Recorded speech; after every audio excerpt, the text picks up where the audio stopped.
భవత్ media news కి స్వాగతం. మేడ్చల్ జిల్లా ఫిర్సాదిగూడ మున్సిపల్ కార్పొరేషన్ పరిధిలో బీఆర్ఎస్ కార్పొరేటర్లే లక్ష్యంగా కాంగ్రెస్ పార్టీలో చేరాలని వేధిస్తూ బెదిరిస్తూ అనేక చర్యలు చేపడుతున్నారని పేద మధ్య తరగతి ప్రజల ఇంటి నిర్మాణాన్ని కూల్చివేయించిన కాంగ్రెస్ కార్పొరేటర్ల తీరును తీవ్రంగా ఖండిస్తూ బీఆర్ఎస్ పార్టీ అధ్యక్షుడు బండారి రవీందర్ ఆధ్వర్యంలో ఫిర్సాదిగూడ బీఆర్ఎస్ పార్టీ కార్యాలయంలో మీడియా సమావేశం ఏర్పాటు చేశారు. ఈ సందర్భంగా బీఆర్ఎస్ కార్పొరేటర్లు మాట్లాడుతూ కాంగ్రెస్ పార్టీలో చేరకుంటే కక్ష సాధింపు చర్యలు చేపట్టడం జరుగుతుందని, వేధించడం కాంగ్రెస్ నాయకులకు తగదని, ఇలాంటి చర్యల వల్ల ప్రజలు తీవ్రంగా నష్టపోతూ ఉన్నారని, ఉన్న తక్కువ సమయంలో కాంగ్రెస్ ప్రభుత్వం నుండి ప్రత్యేక నిధులు తెచ్చి ఫిర్సాదిగూడ కార్పొరేషన్ అభివృద్ధి చేస్తే ప్రజలు హర్షిస్తారని, ఇలాంటి కక్షపూరిత కుట్రలకు ప్రజలు కాంగ్రెస్ కార్పొరేటర్లకు తగిన బుద్ధి చెబుతారని, వారి ఆమోదంతోనే ప్రారంభించిన అనేక అభివృద్ధి కార్యక్రమాల్ని కాంగ్రెస్ పార్టీలో చేరగానే అన్ని మర్చిపోయి కార్పొరేటర్లపై అసత్య ప్రచారాలు, అభండాలు వేయడం మానుకోవాలని అన్నారు. ఈ కార్యక్రమంలో బీఆర్ఎస్ కార్పొరేటర్లు, నాయకులు తదితరులు పాల్గొన్నారు.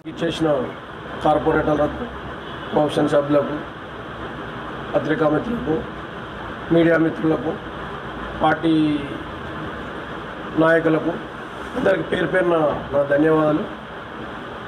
నిన్న జరిగిన సంఘటన 1979లో లేఅవుట్ అయింది.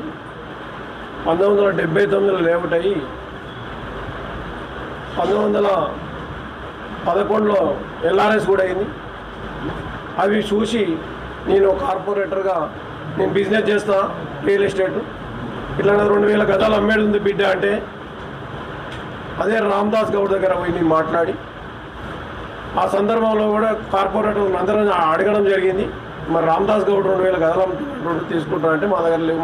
ఒక తాను పెట్టున్నారు ఇంతవరకు, ఇంతకుముందు 5 లక్షలు పెట్టారు, అవే రాలేదని వాళ్ళు పెట్టలేదు. సరే నేను తీసుకొని ఒక బిల్డర్ గరీబులకు వాళ్ళకు అమ్మి రామదాస్ గౌడ్ కోడలతోటి నేను రిజిస్ట్రేషన్ చేయించడం జరిగింది. నా ప్లాట్ కాదు, నేను గవర్నమెంట్ ల్యాండ్ అని కొనలేదు. దాని మీద ఈ పార్టీ మారమని కక్ష కట్టి నన్ను ఇబ్బంది పెడుతుంటే కూడా నేను జంగయ్య యాదవ్ దగ్గర పోవడం జరిగింది. అంతకంటే ముందు దాన్ని డిమాలేషన్ ఉంటే ఆయన సిఐ గారికి ఫోన్ చేసి అది దాని చరిత్ర మొత్తం ఆయనకు చెప్పడం జరిగింది. చెప్తే అక్కడ పోగాని సిఐ కూడా చెప్పి రాలేదు. వచ్చింది జేసీబీ వచ్చి కొంచెం కట్టలు గిట్ల కూడా వీకేసి అయిపోయిందని అనుకున్నాం. దానికి ఇంకా మాజీ ఎమ్మెల్యే గారు దాన్ని ఎందుకు కూలగొట్టలేదు, అదే రామదాస్ గౌడ్ గారు రాబోయి అడిగితే నీకు ఎందుకు ఊకో, వాళ్ళు ఎట్లా రారో చూస్తా అంటే నా ఆస్తులు ఏమనుంటే నాతో ఎదుర్కోవాలి. కానీ పార్లమెంట్ మీద అసహ్యం కొట్టినట్టు అసహ్యంగా మా మీద బిహేవ్ చేస్తున్నారు. ఇలా కౌన్సిల్ సమావేశం కూడా అలానే జరిగింది. కౌన్సిల్ సమావేశంలో కూడా అందరం కలిసి సమన్వయంగా మనందరం మంచిగా ఒక డిసిషన్ తీసుకొని విజయాలు కూడా ప్రజల కోసం పనిచేద్దాం, అందరం సమానంగా పెట్టుకుందాం, డెవలప్మెంట్ చేద్దామంటే కాదు మెజార్టీ బై మైనార్టీ అంటారు. 4.5 సంవత్సరాలుగా ఫిర్యాదిగూడ మున్సిపల్ కార్పొరేషన్లో ఏనాడు మెజార్టీ బై మైనార్టీ ఎజెండా జరగలేదు. 1-2 తీర్మానాలు మాత్రం జరిగినాయి.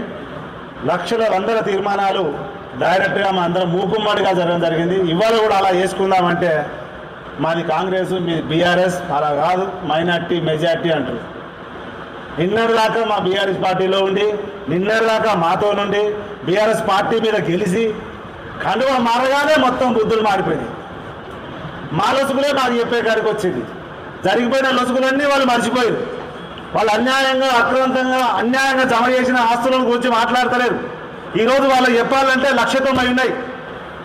ఒక్కొక్క కార్పొరేటర్ దునియా చెప్తాం, కానీ పద్ధతి కాదు, సంస్కారం కాదు. ఏనాడు ఎలా కొనుక్కున్నారో, ఎట్లా కట్టుకోరో, ఎన్ని బాధలు పట్టరో, ఏ బిడ్డకు అమ్ముకోరో, ఎంత కష్టపడరో అని కడుపులో పెట్టుకొని గమ్ము నవ్వుకుంటున్నాం.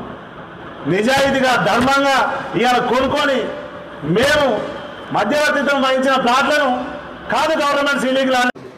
నిన్న జరిగిన సంఘటన చాలా దురదృష్టకరం. ఆ 2000 గజాల ప్లాట్ను గతంలో ఒక 15-20 సంవత్సరాల క్రితమే మన రామదాస్ గారు కొనడం జరిగింది. అతని దగ్గరికి వెళ్ళి ఎవరైతే ఉన్నారో మా కార్పొరేటర్లు మధ్యవర్తిగా ఉండి వేరే వాళ్ళకి ఇప్పడం జరిగింది కొనేసి. దాని మీద అన్ని అనుమతులు ఉన్నాయి, ఎల్ఆర్ఎస్ ఉన్నది, పర్మిషన్ ఉన్నది మున్సిపాలిటీది, ప్లస్ దానికి సంబంధించిన కోర్టు కూడా నాట్ ఇంటర్ఫేర్ అని ఇచ్చినాక కూడా కక్షపూరితంగా నిన్న కాంగ్రెస్ నాయకులు దాన్ని కూల్చడం జరిగింది. దాన్ని కూల్చడంలో కూడా దాదాపు ఏ విధంగా అంటే దాదాపు 100-200 మంది పోలీస్ సిబ్బంది మరియు అక్కడ ఈ లోకల్ పోలీసు వాళ్ళు ఎంఆర్ఓ గారు వీళ్ళందరూ కూడా కలిసి చాలా రకంగా డ్యామేజ్ ఏ విధంగా అంటే దాదాపుగా డిస్మెంటల్ చేసేది కూడా ఎట్లుంటుంది అంటే ఏదో కొద్దిగా గేటు కొట్టేయడమో చిన్న గోడ కొట్టేయడమో ఉంటుంది. కానీ దాన్ని కక్షపూర్వకంగా అంటే ఒక్కొక్కటి పిల్లర్లు ప్లస్ మెట్లతో సాకులు చేయడం జరిగింది. ఇది అనేది కరెక్ట్ పద్ధతి కాదు. ఏదైనా ఉంటే మనం ప్రజాక్షేత్రంలో తెచ్చుకోవాలి తప్ప వ్యక్తిగతంగా ఎవరి మీద ఇంటెన్షన్గా పగ తెచ్చుకోవద్దని చెప్పేసి నేను కోరుకుంటున్నా. ముఖ్యంగా నిన్న మొన్నటి వరకు కూడా అందరం కార్పొరేటర్లు అందరం కలిసే ఉన్నాం. ఈ కలిసి ఉన్న కార్పొరేటర్లకు ఈ విధంగా ఈనాడుతోటి ఇలా పోయేది కాదు.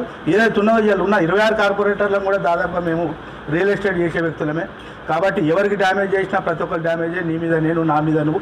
గత 4.5 ఏళ్ళ నుంచి కూడా ఎన్నో అక్రమాలు జరిగినాయి.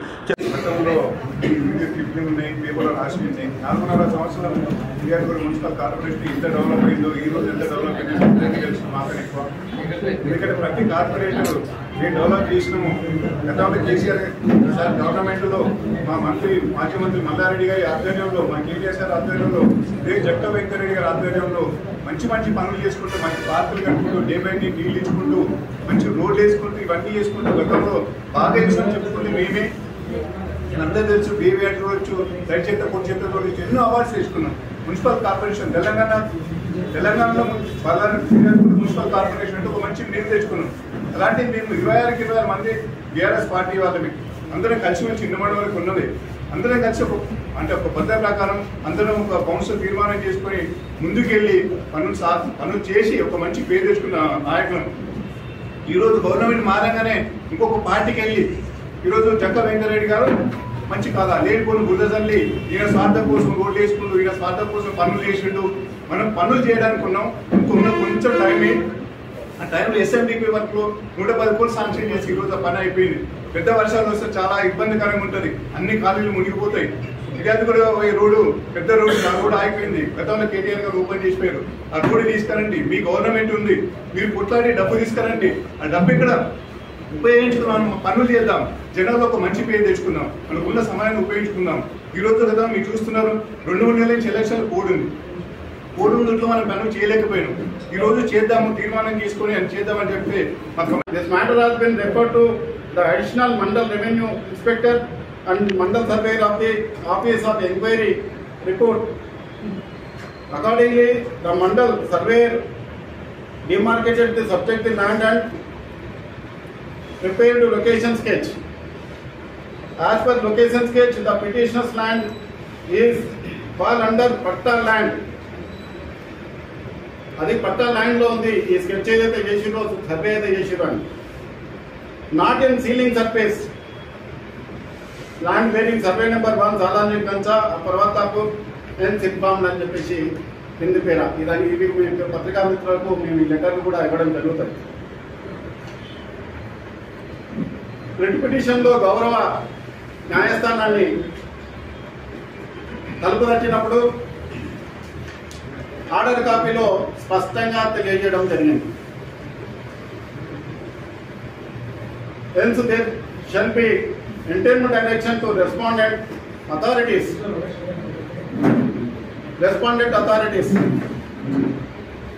That is Mandal Revenue Officer,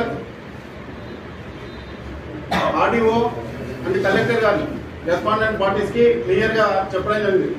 Not to interfere in peaceful position of the enjoyment of the petitioners respect of the plot numbers 1364 part, 1361 part, 1362 southern part, 1365 part, 1368 part, 1368 northern part, 1364 southern part. So చాలా number చాలా మంది వెళ్ళారు chat ఉన్నారు.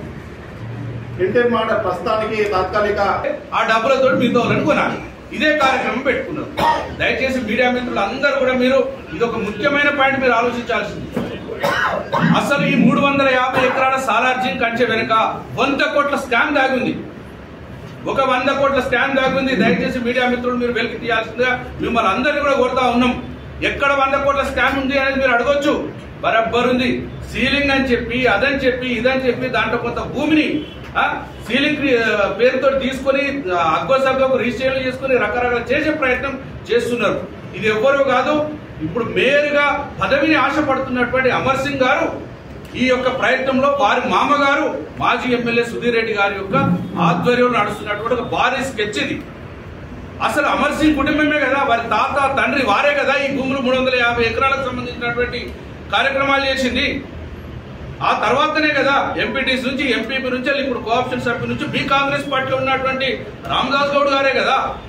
ఆ తర్వాత అంటే వాళ్ళందరూ చేసింది కాదు, కానీ కొత్తగా కొనుక్కున్నటువంటి పేద ప్రజలు వాళ్ళని ఆస్తులను ధ్వంసం చేయాలంటే ఒక ఎజెండా పెట్టుకున్నారు. మనమంతా దాదాపుగా చాలా మంది రియల్ ఎస్టేట్ వ్యాపారం మీద ఆధారపడి ఉన్నారు. మా కార్పొరేటర్లు కూడా కొంతమంది రియల్ ఎస్టేట్ వ్యాపారం మీద ఆధారపడినటువంటి వాళ్ళమే. ప్రతి ఒక్కరు ఇప్పుడు బ్రతుకుదెరువు చేయాలంటే ఏదో వ్యాపారం చేసుకుంటాం కదా, అంటే వాళ్ళేదో 100-200 కమిషన్ తీసుకొని బాగుంటుంది కొనుక్కోండి, కొంచెం మంచి ఏరియా డెవలప్ అవుతుంది, ప్రజలు కూడా పీస్ఫుల్ ఉంది, మేయర్ అభివృద్ధి కార్యక్రమాలు బాగా చేసిండు, అది చేసుకోండి అంటే ఎక్కడెక్కడ సిటిజన్స్ వచ్చి ఈ ప్రాంతంలో ఇల్లు కట్టుకుంటా ఉన్నారు. ఇల్లు కట్టుకుంటా ఉంటే కళ్ళు కొట్టినాయి మీ అందరికి. కండుగుట్లు కాదు, 100 కోట్ల కండ్లెనక దాగి ఉన్నటువంటి రహస్యం ఇక్కడ కనపడతా ఉన్నది. దయచేసి చెప్తాం కానీ పద్ధతి కాదు, సంస్కారం కాదు. ఏనాడు ఎలా కొనుక్కున్నారో, ఎట్లా కట్టుకున్నారో, ఎన్ని బాధలు పడ్డారో, ఏ బిడ్డకు అమ్ముకున్నారో, ఎంత కష్టపడ్డారో అని కడుపులో పెట్టుకొని గమ్మ నవ్వుకుంటున్నాం. నిజాయితీగా ధర్మంగా ఇవాళ కొనుక్కొని మేము మధ్యవర్తిత్వం వహించిన ప్లాట్లను కాదు గవర్నమెంట్ సీలింగ్ అని అంటారు.